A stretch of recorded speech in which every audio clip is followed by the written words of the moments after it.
Fala galera, hoje eu vou te dar dicas de como armazenar o vinho aí na sua casa e no final desse vídeo eu vou dar uma dica bônus sobre o aplicativo Vivino.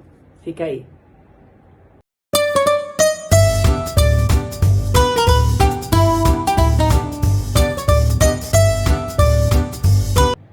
Primeira coisa que a gente tem que observar, vou guardar em pé ou deitado?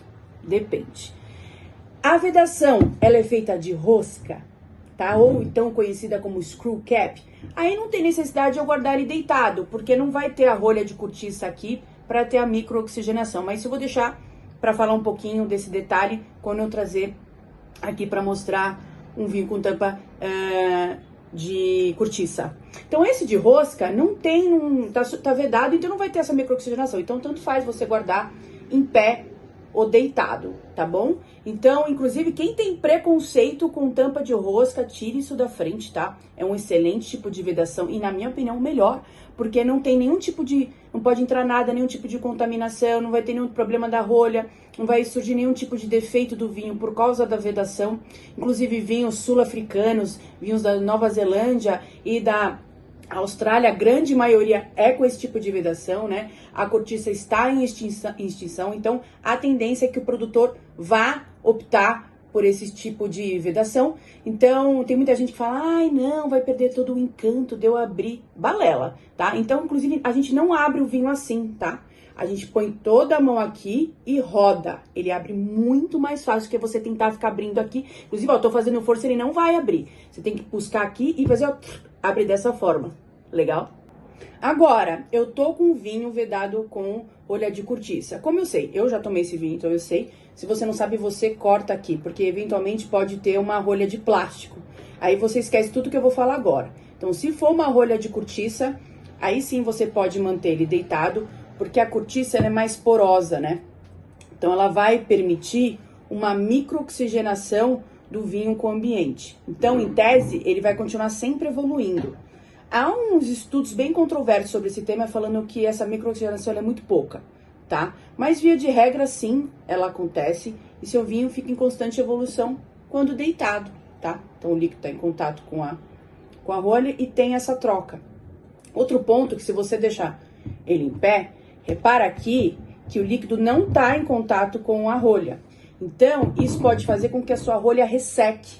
E a rolha ressecada vai fazer com que entre mais oxigênio dentro da garrafa de vinho. E o oxigênio, ele oxida, ele estraga o seu vinho.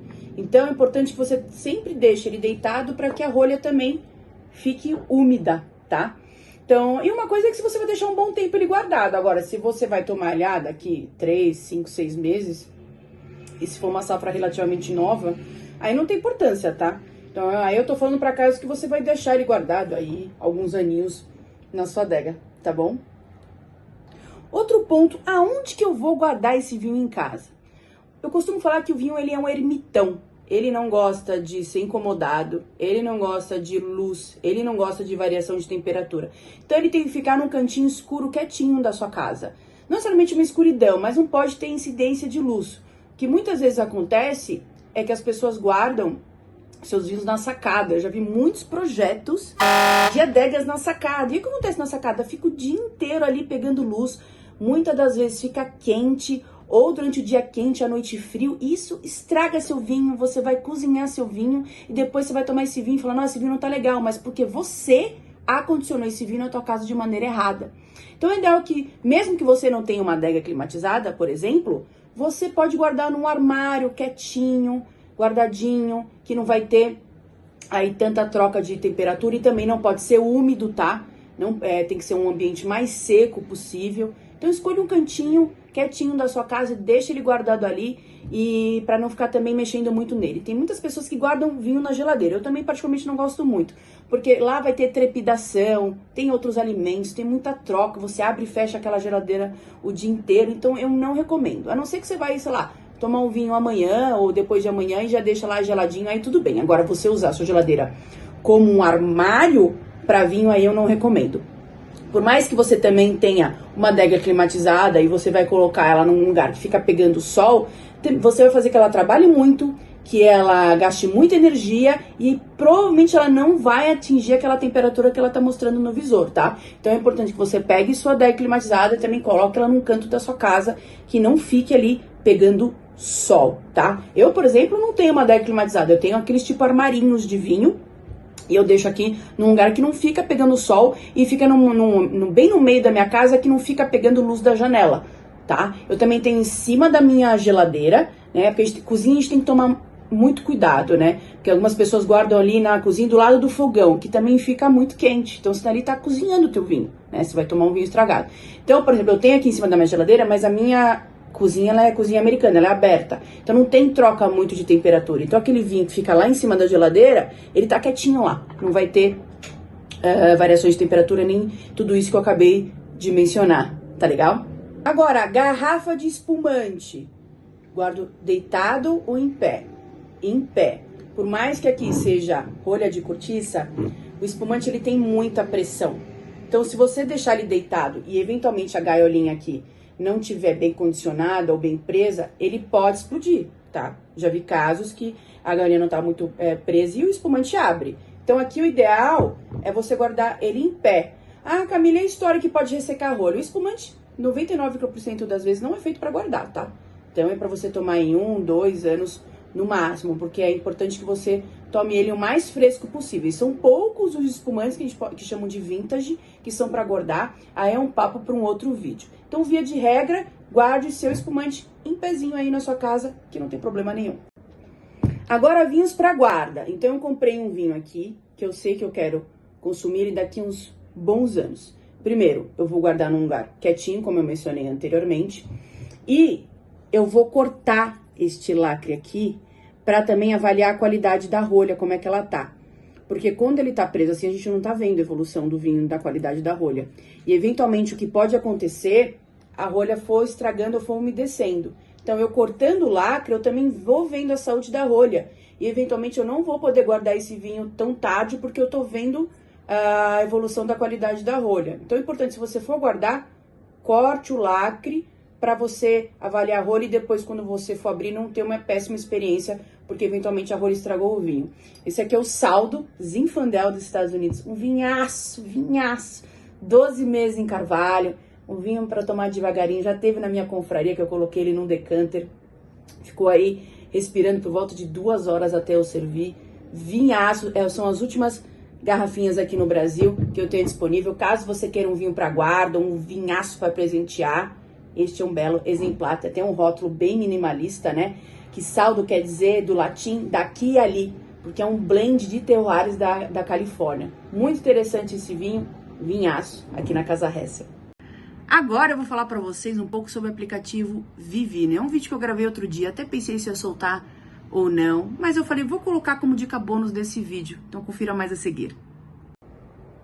E um último tópico que eu gostaria de trazer para vocês é um tema até um pouco polêmico, que é o aplicativo Vivino, que muitas pessoas utilizam para comprar. Cansei de ver no supermercado a pessoa escaneando, né, para ver a pontuação de cada vinho, ou eu vejo em sites que escreve assim, 4.1 no Vivino. Sabe o que isso quer dizer?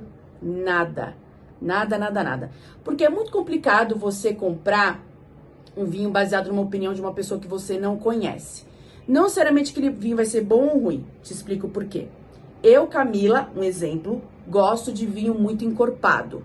Aí eu vou lá pegar um Pinot Noir e para tomar. Você acha que eu vou avaliar aquele vinho bem? Não vou. Vou falar, é muito leve pro meu paladar.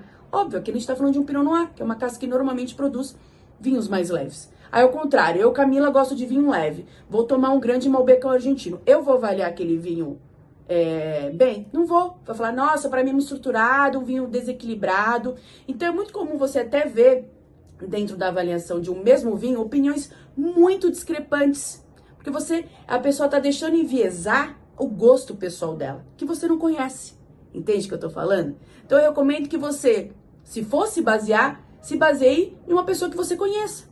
Conheça o gosto. Não necessariamente precisa ser um profissional, mas uma pessoa que conheça o gosto.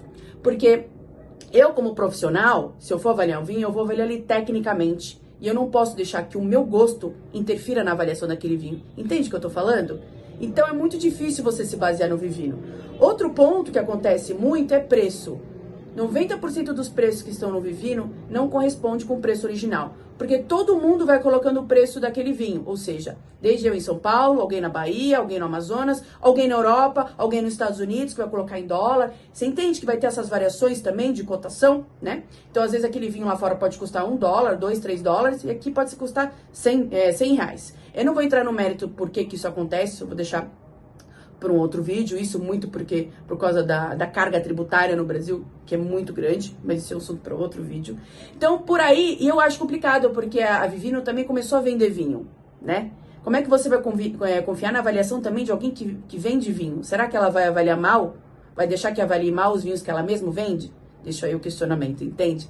Acho que a Vivino tem seu ponto, mas a gente tem que tomar muito cuidado quando utiliza, porque eu já vi vinhos belíssimos avaliados tipo 3.6, isso não quer dizer nada. Você entende? Então, Camila, uso como um repositório de informação para mim, que eu vou escaneando, lembro aqueles vinhos que eu vou tomando, eu lembro daquelas análises que eu faço para mim mesma. Mas eu tomo muito cuidado em avaliar a opinião de terceiros que eu não conheço para tomar a decisão se eu vou comprar aquele vinho ou não, tá bom? Eu vou ficando por aqui, setembro acabou de chegar, eu gostaria de te fazer 2 convites muito especiais. 18/9 vai ter a minha confraria junto com a chefe Gi, sobre a vinícola Castellamare, direto de Farroupilha, com umas uvas muito diferentes, como Pinot Grigio, Rebo, Saperavi, que é uma uva da Geórgia, eles têm aqui no Brasil, vai ser imperdível. E 25/9 vai ter uma masterclass chamado Aonde está o Cabernet Franc, que é minha uva favorita. Vão ser 5 vinhos, 4 Cabernet Sauvignon e 1 Cabernet Franc. E a gente vai ter que descobrir onde está o Franc nesse diferentes estilos de vinho. A gente vai falar sobre tipicidade. É uma aula para quem quer se aprofundar. Todas as informações estão no meu Instagram. Te convido a me seguir, que eu solto lá. Ou também na minha lista VIP, no meu WhatsApp. Me dá um oi aqui. Vou colocar meu número na descrição desse vídeo para você me chamar e entrar na lista VIP, que eu sempre solto lá. Graças a Deus, os meus eventos estão sempre esgotados. E eu te espero, hein, no próximo vídeo também. Saúde!